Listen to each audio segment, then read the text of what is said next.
Hello மக்களே! கடவுள் குடுத்த சொத்து தான் இந்த உடம்பு நம்மளுக்கு.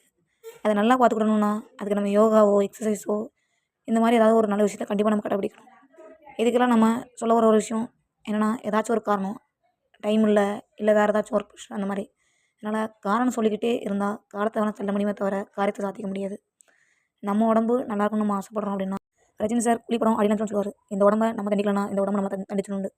அதனால இந்த உடம்ப நீங்க தண்டிக்கணும் கண்டிப்பா. அப்படின்னா மட்டும் தான் இந்த உடம்போட தண்டனையிலருந்து நம்ம தப்பிக்க முடியும்.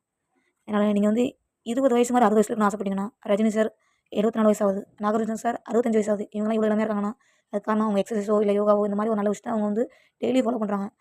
ஃபுட் சாப்பிடுறதுல கண்ட்ரோல் பண்ணா, அதுக்கு அந்த அந்த ஃபுட் சாப்பிடுறதுலயே ஒரு டைமிங் வச்சுட்டு சாப்பிடுறாங்க. அந்த டைமுக்குள்ள தான் சாப்பிடணுன்ட்டு. இந்த டைம்னா இந்த டைம் தான் சாப்பிடணும். அந்த டைம தாண்டி சாப்பிடக்கூடாது. நம்ம வந்து ஹெல்த்தியான ஃபுட் சாப்பிடுறதே கஷ்டம்.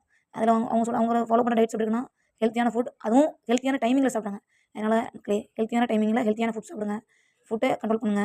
அது மாரி உங்க மைண்ட கண்ட்ரோல் பண்ணுங்க. அது மாரி இது எல்லாமே கன்சிஸ்டன்ஸியா எப்படி வைக்கலாம்னு சொல்லி, அத நீங்க நீட்டா அரேஞ்ச் பண்ணி கரெக்ட்டா கொண்டு போங்க. எக்சர்சைஸ், ஃபுட் கண்ட்ரோல் அப்புறம் நம்மளோட மைண்ட ரொம்ப பயங்கரமா கண்ட்ரோல் பண்ணணும். அப்படின்னா தான் நம்ம ஒரு விஷயத்த கன்சிஸ்டன்ஸியா பண்ணா மட்டும் தான், அதில நம்ம கரெக்ட்டா நம்ம பெர்ஃபெக்ட்டா வர முடியும். அதனால நீங்க இதில வந்து கரெக்ட்டான கன்சிஸ்டன்ட் மெயின்டெயின் பண்ணா, நம்மளும் 60 வயசு ஆனாலும் 20 வயசு பையன் மாரி ஓடலாம், ஆடலாம், பாடலாம்.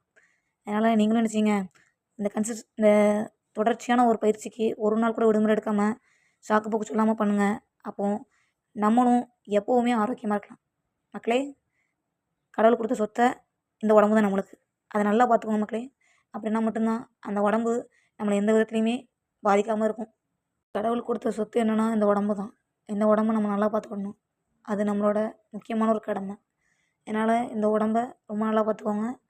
அதுக்கு முக்கியமான விஷயம்னா யோகா இல்ல எக்ஸர்சைஸ். இதில ஏதாச்சும் ஒண்ண ப்ராப்பரா பண்ணுங்க. பெர்ஃபெக்ட்டா பண்ணுங்க. Thank you so much.